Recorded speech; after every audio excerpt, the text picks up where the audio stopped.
We got a bidet!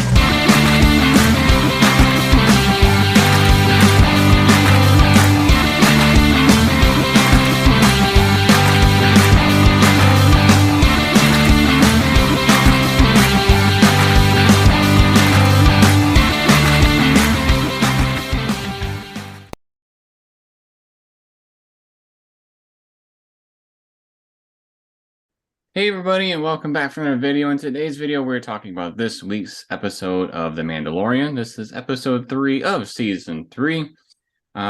And last week we left off with Mando, bathing in the special waters of Mandalore, and he's hoping to be able to be part of his group that he once used to be a part of, the one where you can't remove your helmet.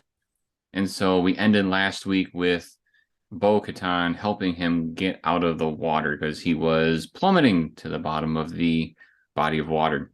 So here we pick up right after that. Mando and Bo-Katan are resting on the little steps that are leading to the water, and they eventually leave. But there's a problem, and the problem is that there's some Imperial TIE interceptors that are following them as they're trying to leave the planet. And so they're engaged with like 5 or 6 of these ships, and they can't shake it. Can't shake them off. And so they get the bright idea where Mando is going to basically drop out of the ship that Bo-Katan is driving, and he's going to drop down, get his own ship, and then try to take out the interceptors while Bo-Katan distracts them. So they do, in fact, as they get closer and closer to Bo-Katan's castle area, she opens up a hatch, and he falls out the bottom. And just as he's about to hit the landing platform, he kicks on those jetpacks and safely gets to the ground. He hops into his ship and then does like a very fast upward shot because there's a interceptor closing in that could destroy his ship. He does a couple maneuvers and takes care of that guy. So then he goes to find Bo-Katan and is picking off one by one the ones that are chasing her. After there's about 2 or 3 left, she tells him to go one way around like a canyon, and then they kind of meet back together, and he takes out a couple more. And with the last final interceptor of this group, Bo-Katan does a cool little spinny move where she puts one of the flaps of her wings up so that it helps her turn, and then she blasts the last one that's behind her. So pretty epic opening with a pretty cool dogfight sequence. However, Mando and Bo-Katan soon realize that there's more than just this group, because Bo-Katan looks off in the distance and her castle is being bombed by TIE bombers. And so they go to chase after the TIE bombers. Come to find out, there's a whole squad of TIE interceptors that are heading their way. So they have to basically abort mission and flee the planet. And Mando is basically going to take her to the hidden area where his former Mando group is residing, in that little area where they fought the big crocodile-looking thing in the first episode. So they're in light speed for almost the rest of the episode, because we get taken to a completely different story that's happening during this episode that probably takes a good 40 of the 50 minutes. And the character that's behind Sarah, Dr. I think his name is Pershing. Let's see. Yes, Dr. Pershing. That was his name. He's the cloner guy that we saw, in season 1 that was supposed to be doing some cloning stuff with Grogu. And then we saw him, I think, very briefly in season 2 as well. But we're kind of following his life after the Empire type deal, and after the working with, I forget his name. He didn't have like a straight up name in season 1, but he was working with the older guy that wanted Grogu. He no longer works with him, so he's kind of on his own. He is living, is it an amnesty housing on Coruscant, which is basically the New Republic understanding that he once worked for the Empire, but they're trying to house him and other people like him in one block area of Coruscant to give them kind of a second chance. They're not just going to throw them into prison, so to speak, for working for the Empire. They want to try to, house them and have them see the ways of the New Republic and hopefully, kind of rid themselves of the tendencies that the Empire had. We do see a lot of character development type things. We see that, he gives a speech to the people of Coruscant saying, I know I used to be a bad guy, but I want to be good, kind of a thing, trying to get some buy-in from people. We also see that at his amnesty housing, there's a group of people that he's starting to interact with. One of them specifically is, I already forgot her name, and I told you what it was. What did I say? Elia. Elia. One of them is named Elia, and she kind of seems like something's up just from the beginning. She like stares at the doctor quite often, and he notices. Makes him like a little uncomfortable. One of the discussions that they're having at the at like a little lunch table out in their housing area is they're wondering about what happened to Moff Gideon because a handful of these people worked with him. And they're kind of like, oh, I heard this. Oh, I heard that. And I forget the specific name for it, but one of them had mentioned something about uh, the New Republic making him lose his memory as far as like being a part of the Empire. So they don't really know what happened to him. They're just making some guesses. But it's interesting that they bring that one up, and we'll talk about that more a little later. A couple other things that we get some character development. You can see behind Sarah, Dr. Pershing has to go to like these little check-in appointments where the New Republic just keeps asking the members of the Amnesty housing, how are you doing? Are you feeling any anger towards New Republic workers? Are you feeling any anger or being upset with the New Republic itself? Those types of things. Just kind of check in mentally that, they're not getting more tendencies to be like they were with the Empire. So he has these little check-ins every now and then. One thing, though, that he ends up asking the droid, which the droid seemed a little taken back that somebody wanted to actually ask it a question, was he asked, can I do my own little recreational research that, I had been doing? And the droid was saying, like, well, you were involved with cloning, and that's against the rules now to actually do more research on that stuff. And so he is told no, that he can do all this stuff that he had a big passion for. And Elia picks up on this. And so she decides to get a little bit closer to Dr. Pershing, and she takes him to a little like carnival get together type thing in a little area on Coruscant. It's pretty neat, actually. We see what space Star Wars popsicles look like as they're eating those, as they're walking through and talking. They mention that there's like this rock in the middle of the whole area that's part of one of the biggest mountains on Coruscant. It was from like one of the tip areas. They say if you go to the top, that's where you truly see Coruscant for what it is. Um, what's really interesting, though, is that she is getting close to him for a reason.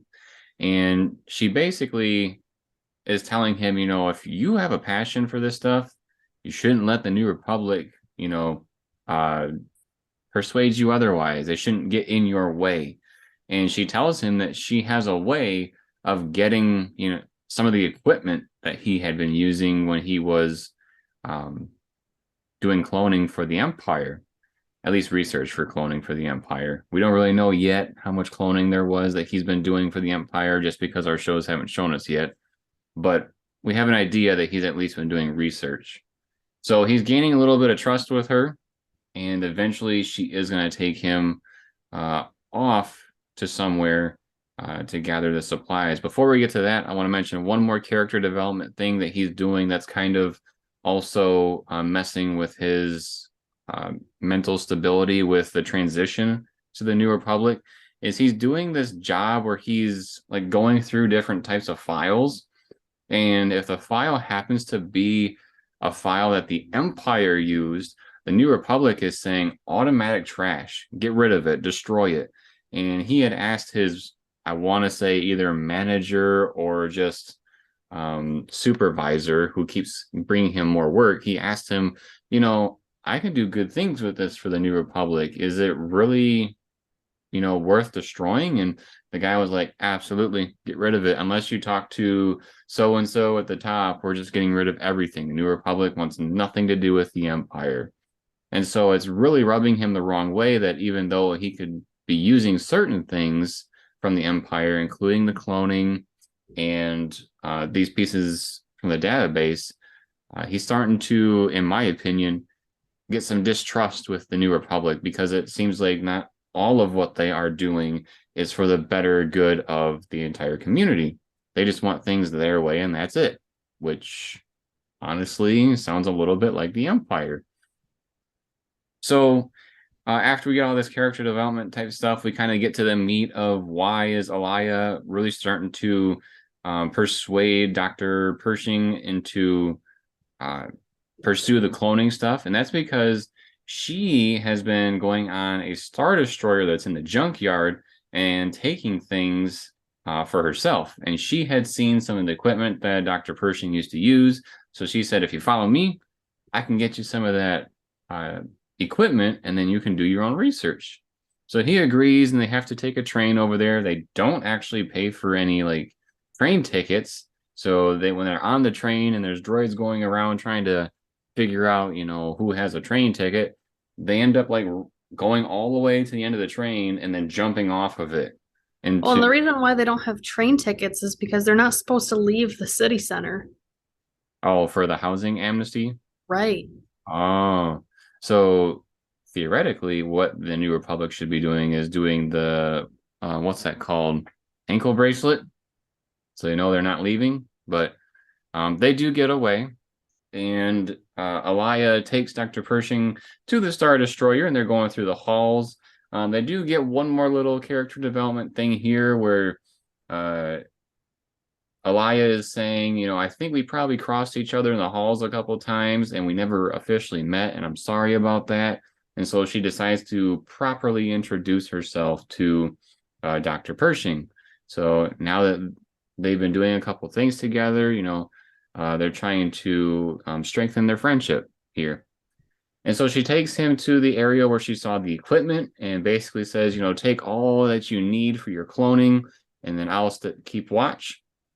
And eventually she sees some like lights on the other side of one of the blast doors. And that tells you that the New Republic security guards are on their way. And so she tells him to hurry up, and he grabs like a suitcase worth of equipment, and they're running out of the Star Destroyer. And as they're running across the little trench area that connects, the main land to the Star Destroyer, as they're getting to the end of that, they get surrounded by security guards. And what we find out here is that Alaya was actually double crossing Dr. Pershing. She was using him to basically find out what was the equipment on there that she needed or the New Republic needed that referenced the cloning stuff. What they're going to do with it, we don't know yet. But Alaya gets to go away without any consequences, obviously, because she works with them. And then Dr. Pershing is taken to, I don't know what I would call this, maybe just a hospitable area. He was laying on a bed, and they had like this thing where his head was between two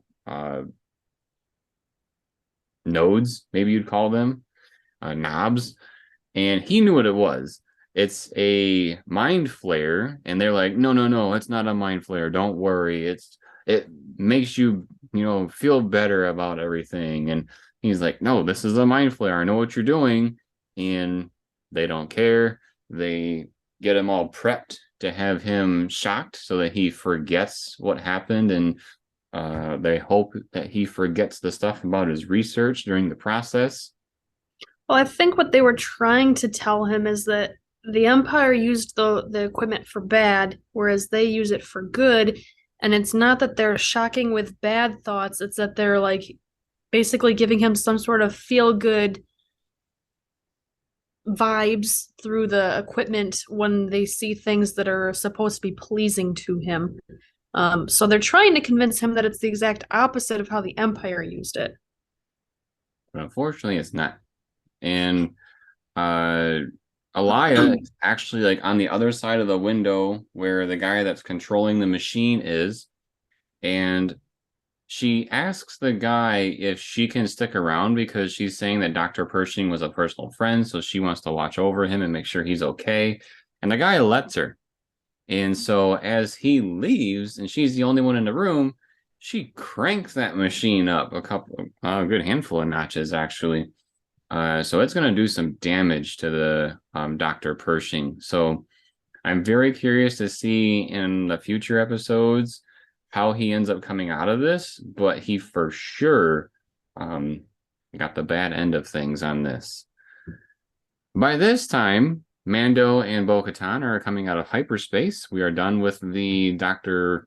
Pershing and Elias segment of the show.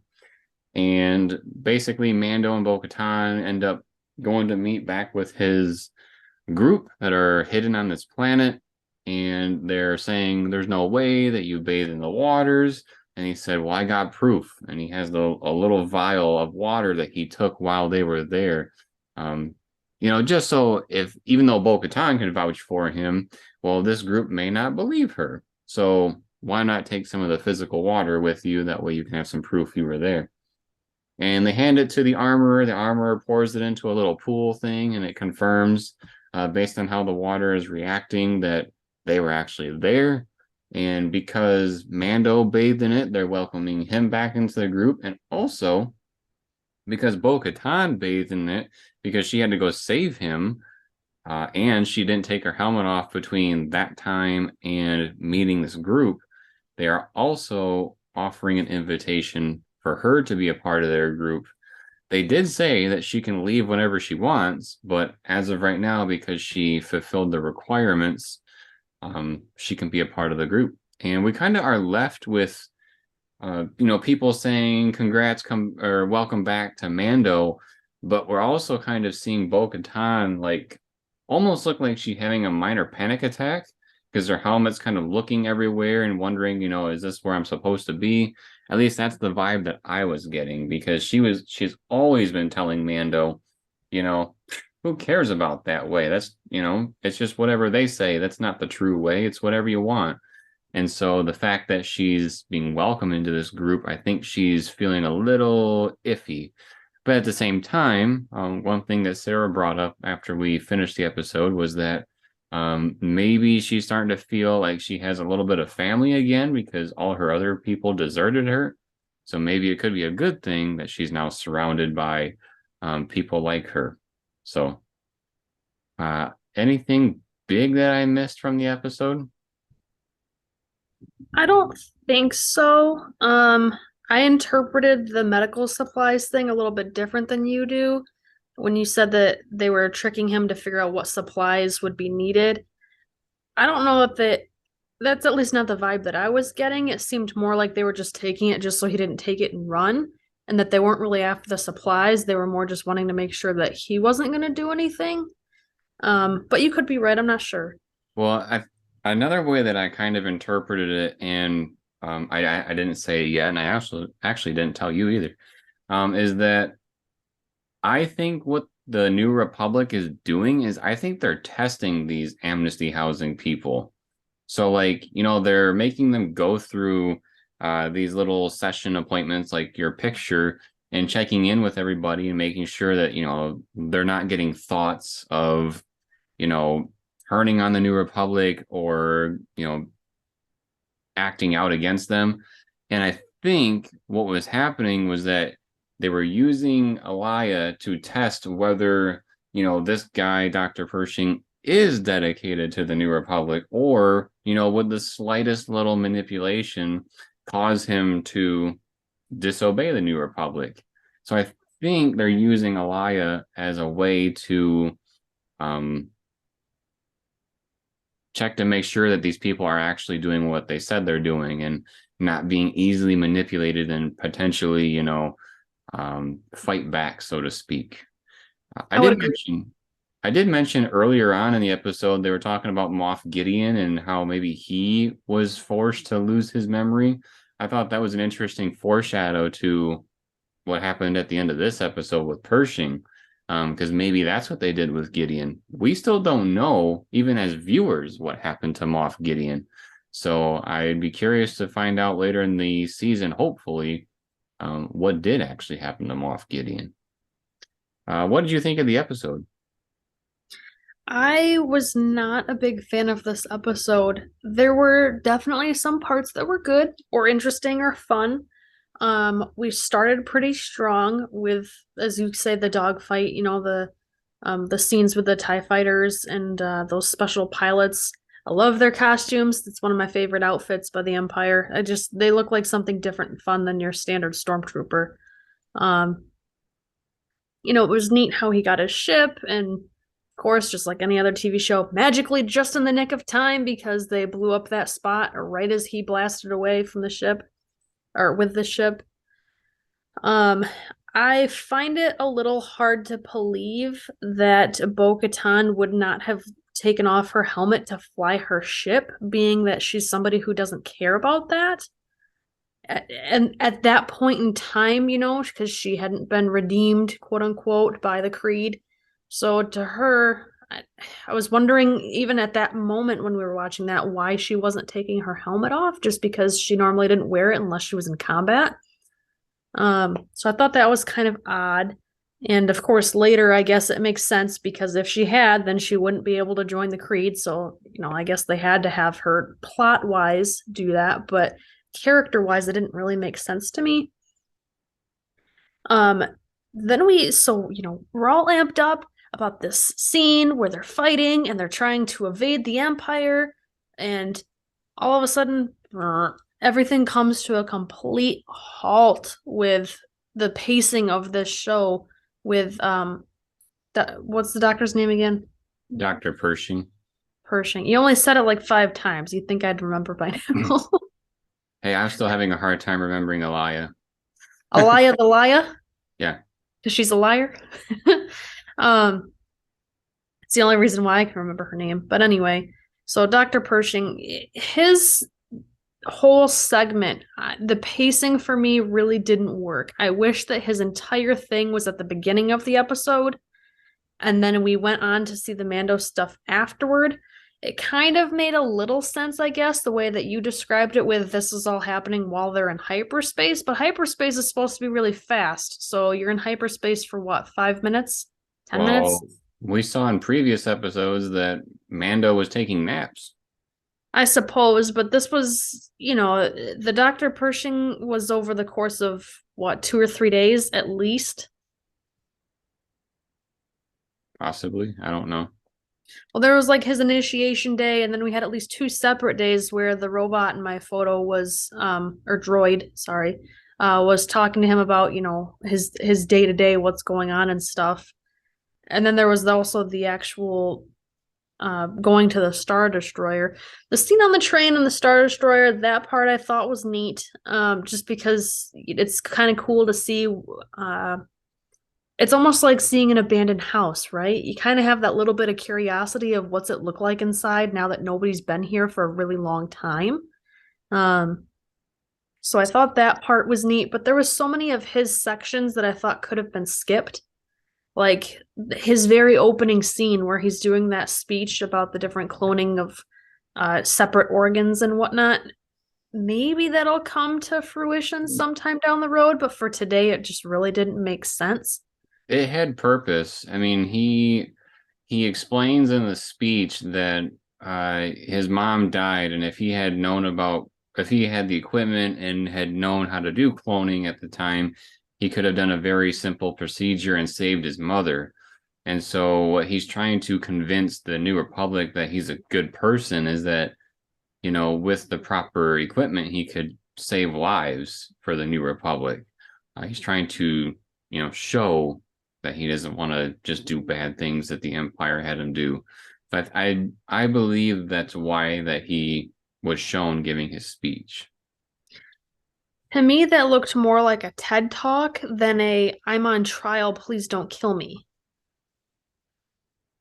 So that's why it seems very misfitting, at least to me, because he doesn't even get to do anything like that, where he's, say, in a medical lab under supervision. I mean, he could be even just an assistant, not even the head person in charge, but still working towards and assisting with some sort of medical research to use those skills for good use. And instead, he's just a paper pusher, metaphorically speaking, because everything's digital.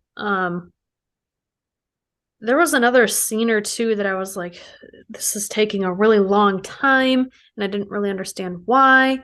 I think part of it was the carnival or the nightlife and stuff. I mean, that was all right. The Um, cool thing about the carnival, which can be very easily missed if you don't have an ear for it, they were actually playing March of the Resistance, which is the theme that is played when the Resistance shows up on Takodana and in The Force Awakens, and they like destroy all the TIE fighters and stuff.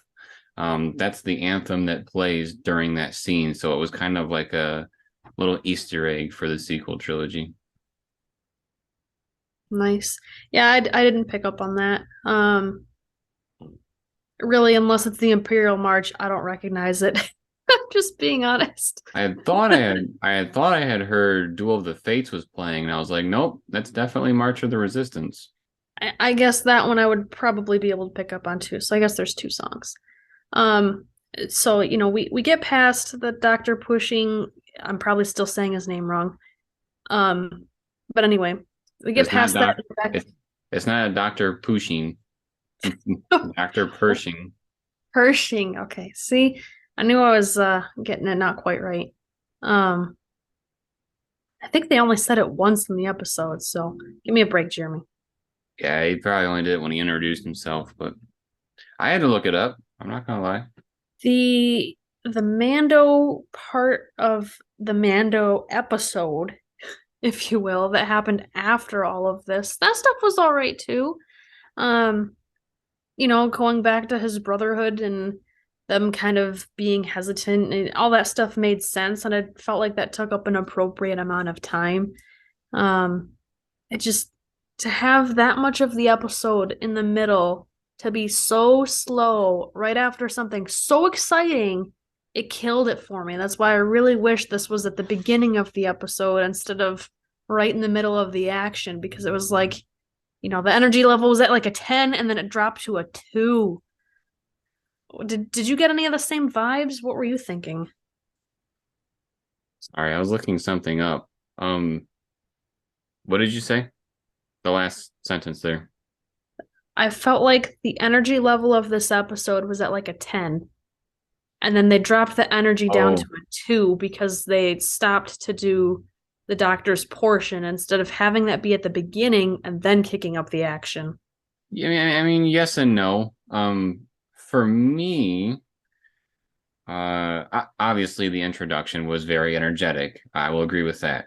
Um, for me, watching the doctor segment, because I didn't know how long or how short it was going to be about him, but I'm always curious to see him on screen because we know that he was the one that was supposed to be cloning with Grogu. And if there's anybody for us to believe that could, start doing the cloning of Snoke, I think it would be him. So I'm always curious to see, what's he up to. And so I was pretty glued to the TV for the most part. I would say maybe some of the minor little character development things may have been a little extra, but The old guy he was working with before with the white mhm. hair? I looked up his name. It was the client. I knew it. I knew he didn't have an actual name. It was like a noun, like this dude. Um, yeah. So I find it interesting what's going on. However, if what they did at the end of this episode ends up, damaging his brain to the point where he doesn't know how to clone anymore, well, then that whole mystery is gone, you know?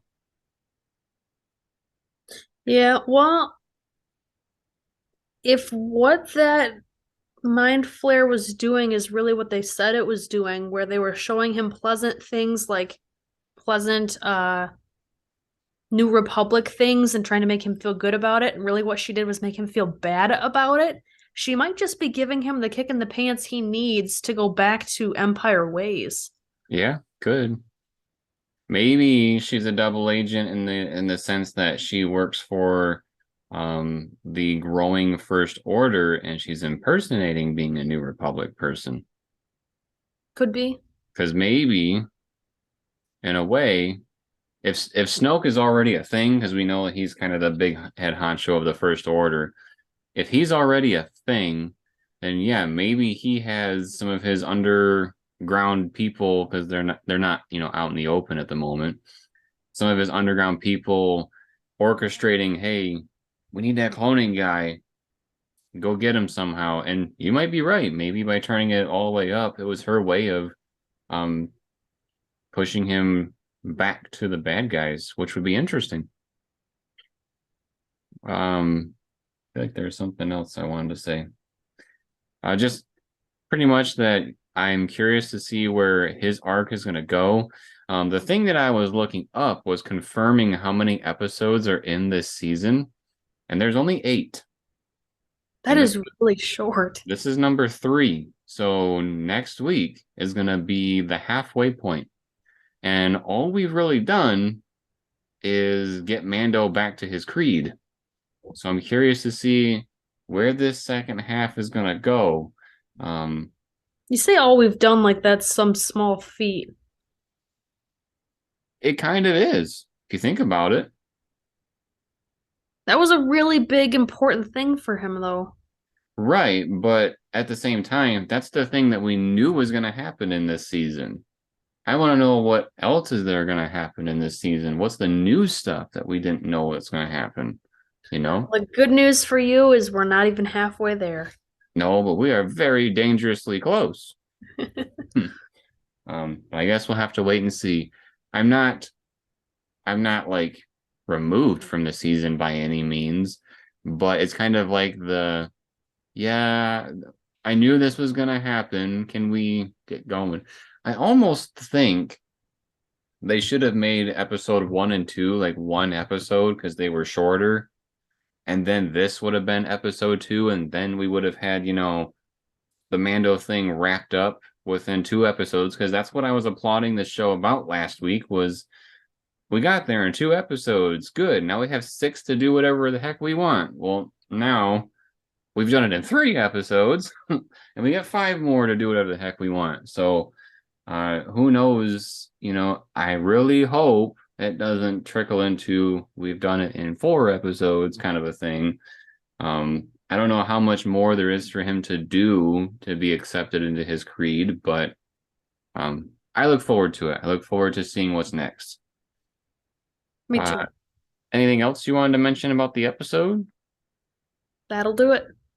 I do think when you were saying, the Star Destroyer thing was kind of like going into an abandoned house and whatnot, I felt like it gave some Fallen Order vibes, just because in that game you do trek through a Venator, which is the Clone Wars version of a Star Destroyer that was downed, and then um, there's also a scene with the train where you're trying to, make your way through people because you're chasing after somebody. So I kind of got some vibes from that as well, even though Fallen Order wasn't on Coruscant, but stuff was similar. Neat. All right, well, that's our discussion on Mando Season 3, Episode 3. We look forward to Episode 4. One of the last little cool things I'll drop here is that this episode was the longest Mando episode ever released.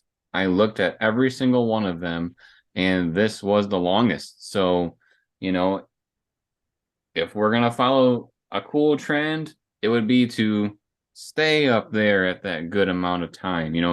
We wait so long, a whole week, to get more Mando. We just want more. Well, And especially with the short number of episodes for this season. yeah, like I said, it's halfway point next week. We need some content, yo. So hopefully they can stay closer to that 50 to 60-minute mark as opposed to the 30s, I think, that the first episode was. If you enjoyed this video, make sure to subscribe to the channel and turn on notifications. We are covering Mando and the Bad Batch currently, and we will soon be covering Jedi Survivor. So look forward to that with us. Drop us a like if you liked the video, and drop us a comment letting us know your thoughts on Mando for this week. And then, as always, everybody, thank you for watching. We'll see you next time.